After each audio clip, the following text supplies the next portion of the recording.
The curse of being a child celebrity is well known. Some of these fallen child stars stayed around long past their 15 minutes, even after most everyone else had moved on. These are the child stars who haven't figured out they aren't famous anymore. Corey Feldman's unwillingness to leave the spotlight has been apparent for years, and the star of The Goonies has long been a recurring pop culture joke. He became one of the first washed-up celebrities to reinvent himself with reality TV, only to become something of a pariah after his alienating behavior on The Surreal Life in 2003 and The Two Coreys in 2007. But that didn't deter Feldman in the slightest, because he's also an author and musician, leaving him endless opportunities to pivot to his next public embarrassment, like his back-to-back Today Show performances of his songs Go For It and Take a Stand. After the first performance was universally mocked, it only took a month for him to return to the show with a second, even more baffling performance, complete with a controversy over him throwing an American flag on the floor. In March 2020, Feldman released an autobiographical documentary about his career as a child actor. In it, Feldman digs into shocking Hollywood accusations made, opening up about his own experiences. Following the premiere, he shared that he went into hiding after the film's release due to attacks from people trying to silence him.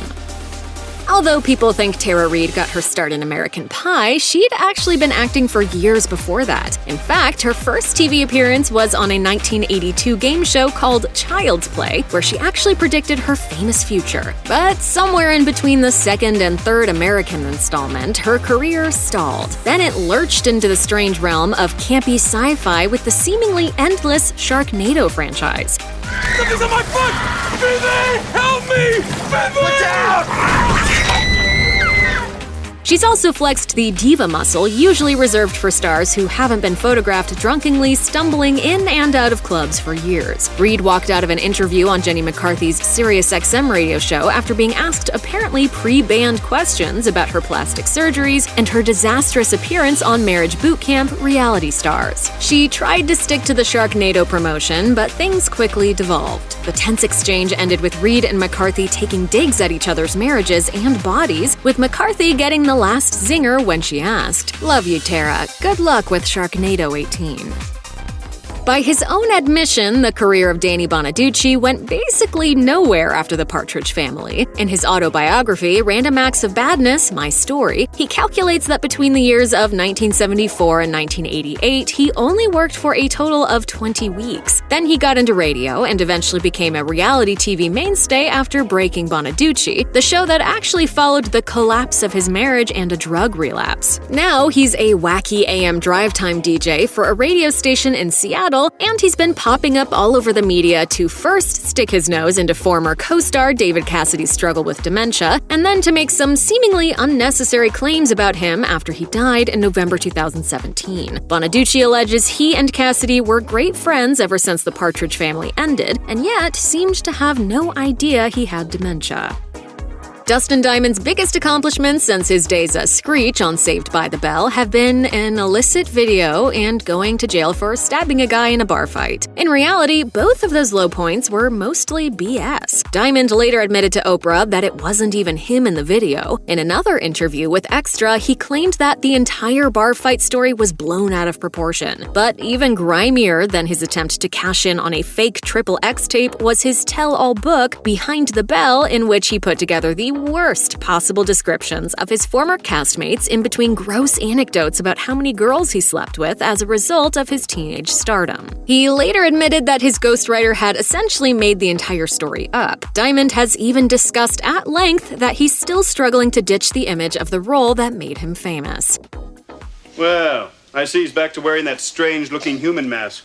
Hey, the strange-looking part is me. Aaron Carter got famous when he was 9 years old and started opening for his big brother Nick Carter's group, the Backstreet Boys. His big hit was a song called I Want Candy, and it was cute because it was a little kid singing about candy. Aaron then took a 14-year break, meaning he clearly moved on with his life and changed career paths a long time ago, right? No, he didn't do that at all. He took all that time to figure out he wanted to start recording EDM, including a remix of I Want Candy and a 5-song 3-song EP called Love. Aaron's personal life has been nothing short of tumultuous as well. He's fought to stay sober, opened up about his mental health struggles, and publicly feuded with members of his own family. In 2019, Nick accused Aaron of threatening his family and later filed a protection order against him. Days later, Aaron denied his brother's accusations, then made his own accusations against Nick and their late sister, Leslie Carter.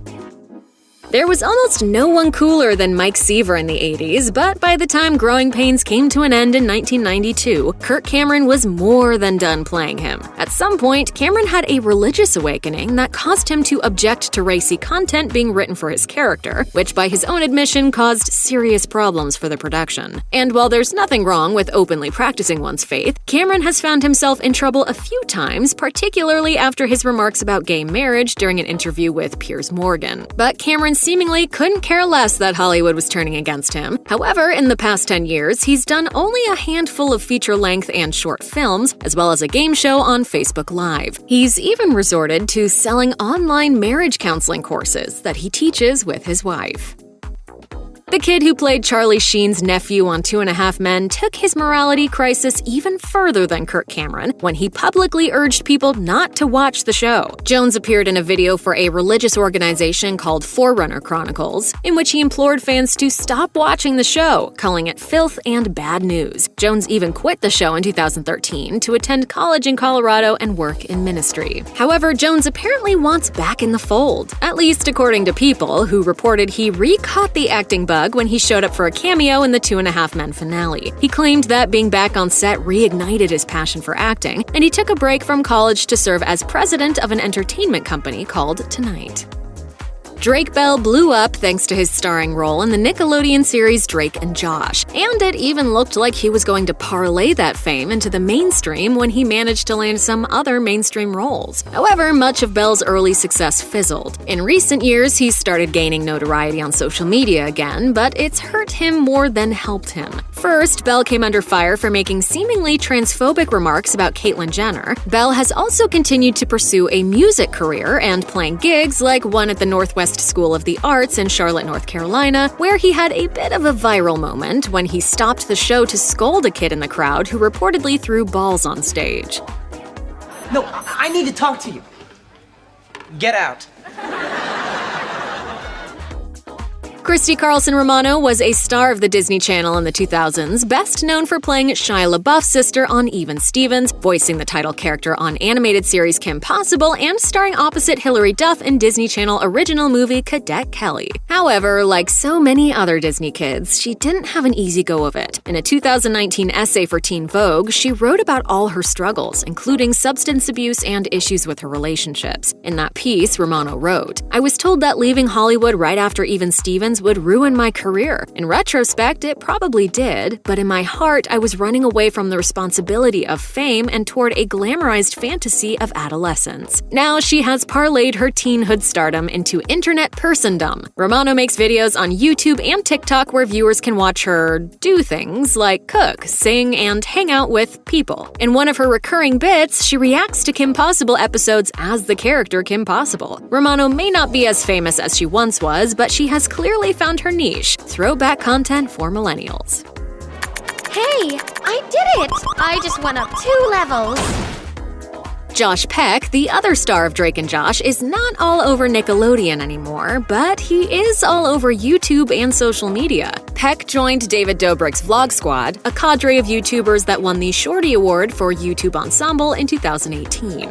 When talking about this new chapter in his career at an event at George Washington University, Peck said he felt empowered in being able to interact directly with his audience. Peck's friendship with his former Drake and Josh co-star has been up and down, to say the least. The drama surrounding Peck and Drake Bell's post-show dynamic hit its zenith in 2017, when the former didn't invite the latter to his wedding. The two ultimately reconciled on, where else? YouTube. As you might have deduced, Peck's TV career has changed quite a bit since his days on Drake and Josh and The Amanda Show. In 2015, he starred opposite John Stamos on the sitcom Grandfathered, but it got the axe after 1 season. After that, he had small recurring roles on Pitch and Fuller House. He's also the star of a to-be-released Disney Plus show based on Turner and Hooch.